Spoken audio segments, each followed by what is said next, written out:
समस्या में ही समाधान है। यह एक ऐसा मंत्र है जिसे हम सभी ने कहा है या सुना है, लेकिन क्या यह सच है? बहुत से लोग समस्याओं के सामने खड़े होकर बस इंतजार करते रहते हैं, आशा करते हैं कि समस्याएं अपने आप हल हो जाएंगी। यह एक सामान्य सोच है कि समस्या से बचने का सबसे अच्छा तरीका है कि हम इंतजार करें और उम्मीद करें कि समस्या खुद ही ठीक हो जाएगी। लेकिन क्या यह सच है? क्या वाकई मुश्किलों का सामना करना और उनसे निपटना इतना आसान है? इस वीडियो में हम बात करेंगे कि समस्याओं के सामने खड़े होकर इंतजार करना सबसे अच्छा विकल्प नहीं है। हम आपको सिखाएंगे कि समस्याओं का सामना करना, उन्हें हल करने का सही और प्रभावी तरीका है। इस वीडियो के माध्यम से हम सीखेंगे कि हमारी मेहनत, समर्पण और सही दिशा में कदम बढ़ाने से ही समस्याएं हल हो सकती हैं। तो इस वीडियो को देखें और सीखें कि समस्याओं का सामना करना और उन्हें हल करना ही सच्चा समाधान है। तो चलिए शुरू करते हैं। दोस्तों, बहुत समय पहले की बात है। एक राज्य का राजा बहुत चिंतित था क्योंकि उसकी पत्नी का जन्मदिन नजदीक आ रहा था। यूं तो कहने को वह राजा था, लेकिन फिर भी उनके वैवाहिक जीवन में हजारों प्रकार की समस्याएं थीं।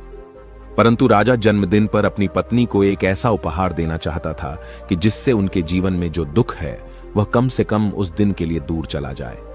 वह अपनी पत्नी को खुश करना चाहता था, किंतु आपने देखा होगा कि यह कार्य बहुत ही मुश्किल है, क्योंकि हम आज तक किसी को खुश नहीं कर पाए। हम चाहे लाख कोशिशें ही क्यों न कर लें, लेकिन हम कभी किसी को खुश नहीं कर पाते, क्योंकि यह खुशी हमारे पास नहीं है और न ही सामने वाले के पास है, जो हमारे पास है ही नहीं। वो हम किसी और को कैसे दे सकते हैं? अर्थात अगर आपको किसी दूसरे को खुशी देनी है तो सबसे पहले आपको खुश होना होगा, आपको खुश महसूस करना होगा, अर्थात वह खुशी आपके पास होनी चाहिए, तभी तो आप किसी और को खुश रख सकते हैं। एक दिन राजा ने सभी दरबारियों को दरबार में उपस्थित होने का आदेश दिया और साथ ही सभी मंत्रीगण भी वहां पर उपस्थित थे। तभी राजा ने सभी से सुझाव मांगा कि आखिर वह किस प्रकार अपनी पत्नी को जन्मदिन पर खुश कर सकता है। आखिर वह उन्हें कैसा उपहार दे जिस कारण राजा की पत्नी खुश हो सके। वहां पर उपस्थित सभी लोग अपने मन की बातें राजा से बताते हैं, परंतु राजा को वहां पर उपस्थित किसी भी व्यक्ति का कोई सुझाव पसंद ही नहीं आया। एक दिन संध्या के वक्त राजा अपने रथ से कहीं जा रहा था। तभी रास्ते में उसने एक बहुत ही सुंदर मूर्ति देखी। वह मूर्ति बहुत ही सुंदर और आकर्षक थी। उसे देखकर ऐसा प्रतीत होता था मानो उस मूर्ति में जान हो। उस मूर्ति को देखकर राजा बहुत प्रसन्न हुआ और वह तुरंत ही मूर्तिकार के पास पहुंचा। और राजा उस मूर्तिकार से कहता है, तुम तो बहुत बड़े कलाकार हो, तुम्हारी मूर्तियों में चांद नजर आती है। ऐसा प्रतीत होता है कि तुम्हारी मूर्तियां जीवित हैं। हम तुम्हारी इन मूर्तियों को देखकर बहुत प्रसन्न हैं। हम चाहते हैं कि तुम्हारी सारी मूर्तियां हमारे दरबार में शामिल हों। यह सुनकर वह मूर्तिकार बहुत प्रसन्न हुआ, जैसे उसे कोई खजाना मिल गया हो।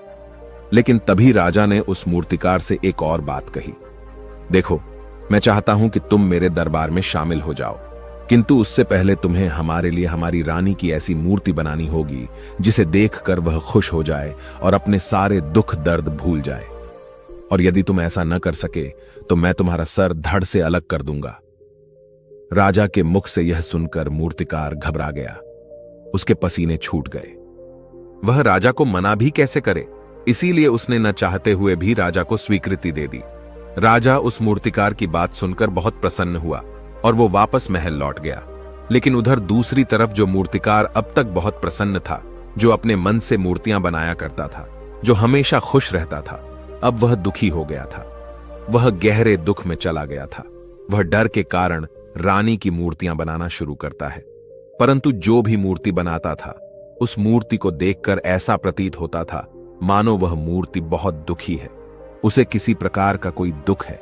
एक के बाद एक उसने कई सारी मूर्तियां बना डाली, परंतु कोई भी मूर्ति ऐसी नहीं थी जिसे देखकर कोई भी खुश हो सके, जिसे देखकर यह प्रतीत हो कि मानो उस मूर्ति में जान है और वह मूर्ति देखकर कोई भी अपना दुख भूल जाए। और यह इस कारण हो रहा था क्योंकि मूर्तिकार भीतर से बहुत दुखी था, जो उसकी मूर्तियों के रूप में साफ और स्पष्ट नजर आ रहा था। राजा ने उस मूर्तिकार को 1 सप्ताह का समय दिया था, किंतु 4 दिन तो उसने यूं ही व्यर्थ कर दिए। अब उसके पास केवल 3 दिन का ही समय बचा था, जिसके बारे में सोच सोचकर उस मूर्तिकार का गला सूखा जा रहा था। डर के कारण अब उसके हाथ पैर भी काम करना बंद कर चुके थे। उसके हाथ से हथौड़ी और छीनी तक नहीं चल रही थी और उसे अपना भविष्य नजर आ रहा था। उसे नजर आ रहा था कि राजा उसे मृत्यु दंड दे रहा है। उसके बाद उसके परिवार का क्या होगा, उसके परिवार को कौन संभालेगा। यह सोच सोचकर उस मूर्तिकार का मन बैठा जा रहा था। तभी उसने एक योजना बनाई। वह अपने परिवार को साथ लेकर रात ही में गांव छोड़कर चला जाएगा। यह सोचकर वह तुरंत घर लौटा। उसने सारा सामान बांधा, अपनी पत्नी और अपने बच्चों को भी तैयार किया। वह जैसे ही घर से निकलने वाला था कि तभी उसने देखा कि राजा के सिपाही वहां पर तैनात है। यह देखकर वह मूर्तिकार और भी घबरा गया। वह समझ नहीं पा रहा था कि क्या करे। यदि वह यहां से भागने की कोशिश करता है और पकड़ा जाता है तो राजा उसके साथ साथ उसके परिवार को भी मृत्यु दंड दे देंगे। वह कुछ समझ नहीं पा रहा था। तभी वह जमीन पर बैठ गया और रोने लगा और अपनी पत्नी से कहता है, अब से तुम्हें बच्चों का ख्याल रखना होगा। मेरा और तुम्हारा साथ यहीं तक था, क्योंकि राजा ने जिस प्रकार की मूर्ति का मुझे आदेश दिया है मैं उस प्रकार की मूर्ति नहीं बना पा रहा, जिस कारण राजा मुझे मृत्यु दंड दे देंगे। वह मेरा सर धड़ से अलग कर देंगे और उसके बाद तो तुम्हें ही बच्चों का ख्याल रखना होगा। इतना कहकर वो जोर जोर से फूट फूट कर रोने लगा। देखते ही देखते रात बीत गई और अगले दिन सुबह सुबह उस मूर्तिकार के दरवाजे पर एक गुरु भिक्षा मांगने आए। मूर्तिकार ने उन्हें भिक्षा लाकर दी तो मूर्तिकार बहुत परेशान लग रहा था, जिसे देखकर गुरुवर उस मूर्तिकार से कहते हैं, बेटा, हमारे जीवन में दुख और सुख तो आते ही रहते हैं।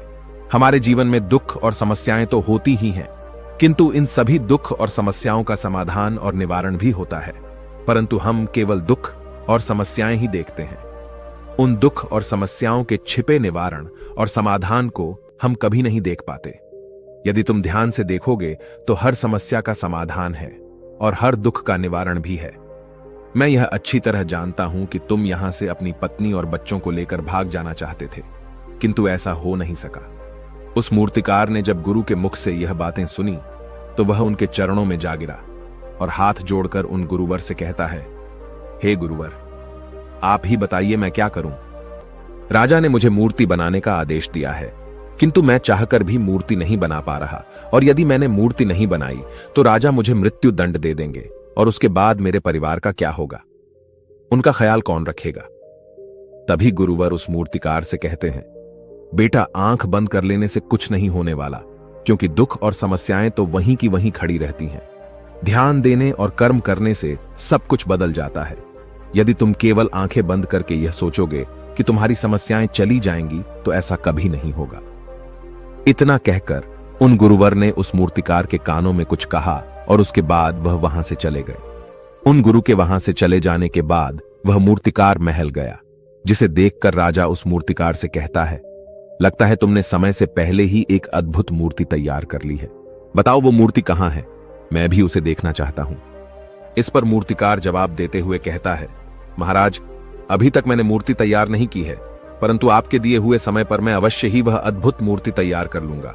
लेकिन उससे पहले मेरा एक बार महारानी से मिलना बहुत आवश्यक है, अन्यथा वह अद्भुत मूर्ति तैयार नहीं हो पाएगी। राजा ने उस मूर्तिकार की सारी बातें ध्यानपूर्वक सुनी और उसके बाद राजा ने मूर्तिकार को महारानी से मिलवाया। मूर्तिकार महारानी से मिलने के बाद महारानी से प्रश्न करते हुए कहता है, महारानी जी, किसी भी औरत के जीवन का सबसे बड़ा दुख क्या हो सकता है। इस पर महारानी जवाब देते हुए उस मूर्तिकार से कहती हैं, किसी औरत का मानव बन पाना उसका सबसे बड़ा दुख है। तभी वह मूर्तिकार महारानी से एक और प्रश्न करते हुए कहता है, महारानी जी, किसी औरत के जीवन का सबसे बड़ा सुख क्या है। महारानी उस मूर्तिकार के इस प्रश्न का जवाब देते हुए कहती हैं, किसी भी औरत के जीवन का सबसे बड़ा सुख उसके पति और उसके बच्चों का उसके पास होना है। महारानी के मुख से अपने प्रश्नों का जवाब जानकर मूर्तिकार बहुत प्रसन्न हुआ और उनसे आज्ञा लेकर वह वापस अपने घर लौट आया और अब से वह दिन रात उस मूर्ति पर काम करने लगा। देखते ही देखते पूरे 3 दिन पूरे हो गए। आखिरकार रानी के जन्मदिवस वाले दिन वह मूर्तिकार उस मूर्ति को लेकर राजमहल पहुंचता है। लेकिन अब राजा के मन में यह बेचैनी थी कि पता नहीं उस मूर्तिकार ने आखिर कैसी मूर्ति बनाई होगी, पता नहीं वह मूर्ति महारानी को पसंद आएगी भी या नहीं। इस प्रकार के कई प्रश्न राजा के मन में चल रहे थे। राजा के मन की बेचैनी लगातार बढ़ती ही जा रही थी, लेकिन उधर दूसरी तरफ राजा को उस मूर्तिकार पर पूर्ण विश्वास भी था क्योंकि राजा ने पहले ही उस मूर्तिकार के हाथों की कला देखी हुई थी। इसलिए एक तरफ उनके मन में यह भी विचार चल रहे थे कि उस मूर्तिकार ने जरूर ही अद्भुत मूर्ति बनाई होगी। वह मूर्ति सफेद कपड़ों से ढकी हुई थी। तभी राजा ने उस मूर्ति की ओर इशारा करते हुए रानी से कहा, यह आपका जन्म दिवस का तोहफा है, इसे कबूल करें। उसके बाद रानी ने अपने हाथों से उस मूर्ति से वह कपड़ा हटाया और उस मूर्ति को देखते ही रानी की आंखों से आंसू बहने लगे। और यह देखकर राजा को ऐसा प्रतीत हुआ कि मानो महारानी को यह मूर्ति पसंद नहीं है। इसलिए राजा ने तुरंत ही क्रोधित होकर अपने सिपाहियों को आदेश दिया और उस मूर्तिकार को बंदी बनवा लिया। लेकिन तभी महारानी राजा से कहती हैं, रुकिए, इस मूर्तिकार ने तो मेरा दुख और सुख एक ही मूर्ति में निकाल दिया है। इस मूर्ति में मेरे पति मेरे साथ है और मेरे हाथ में मेरा बच्चा है। इससे सुंदर मूर्ति मैंने आज तक नहीं देखी। ये बहुत ही लाजवाब है, अद्भुत है। इससे सुंदर तोहफा मेरे लिए और कोई नहीं हो सकता। काश ऐसा मेरे जीवन में वास्तव में हो जाए, मेरे पति भी मेरे साथ हों और मेरे हाथों में मेरा बच्चा हो। महारानी की ये सारी बातें सुनकर और मूर्ति को देखकर राजा को अपनी गलती का एहसास हुआ। राजा अपनी प्रजा और अपने साम्राज्य की देख रेख में इतना व्यस्त रहता था कि वह कभी अपनी पत्नी को समय नहीं दे पाता था, जिस कारण राजा की आंखों से आंसू बहने लगे और दरबार में उपस्थित सभी लोग वह मूर्ति देखकर हैरान। आज तक किसी ने भी ऐसी सुंदर और जीवित मूर्ति नहीं देखी थी, जिसमें सुख और दुख एक साथ नजर आ रहे हों।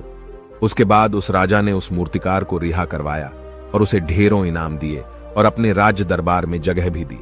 किंतु उस मूर्तिकार ने इनाम तो स्वीकार कर लिया, परंतु राज दरबार में उसे जगह नहीं ली और हाथ जोड़कर राजा से कहता है, हे महाराज, मेरी आपसे विनती है, आपने मुझे चेतावनी दी थी, यदि मैं ये मूर्ति नहीं बना सका तो आप मुझे मृत्यु दंड दे देंगे। किंतु मैं आपसे बस इतना ही कहना चाहता हूं, हम में से चाहे कोई भी प्राणी क्यों ना हो, सभी के प्राण उतने ही कीमती है जितना कि आपका या महारानी के हैं। इसीलिए किसी को भी बिना दोष के दंड नहीं देना चाहिए। मेरी पत्नी ने मुझसे कहा था कि राजा की दोस्ती और दुश्मनी दोनों ही अच्छी नहीं है, इसीलिए मुझे आपके राज दरबार में कोई स्थान नहीं चाहिए। मैं अपनी छोटी सी दुनिया में बहुत खुश हूं। मैं अपने छोटे से परिवार के साथ बहुत खुश हूं। मैं आज तक जो करता आया हूं, मुझे वह पसंद है और मैं अपने पूरे जीवन काल वही करना चाहता हूं। मैं जैसा हूं, जिस हाल में हूं, मुझे बहुत प्रसन्नता है कि मैं आज इतना खुशहाल इंसान हूं। अब मुझे आज्ञा दीजिए। इतना कहकर वह मूर्तिकार वहां से चला गया।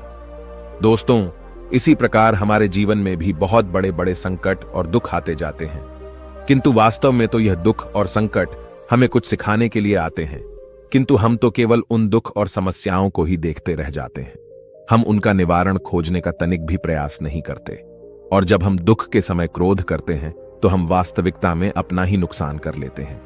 जो व्यक्ति समझदार होते हैं वह अपने दुख और परेशानियों से यह सबक सीख ही लेते हैं कि उन्हें विषम परिस्थितियों में शांत रहकर उन दुखों का निवारण करना चाहिए, उन समस्याओं का समाधान करना चाहिए।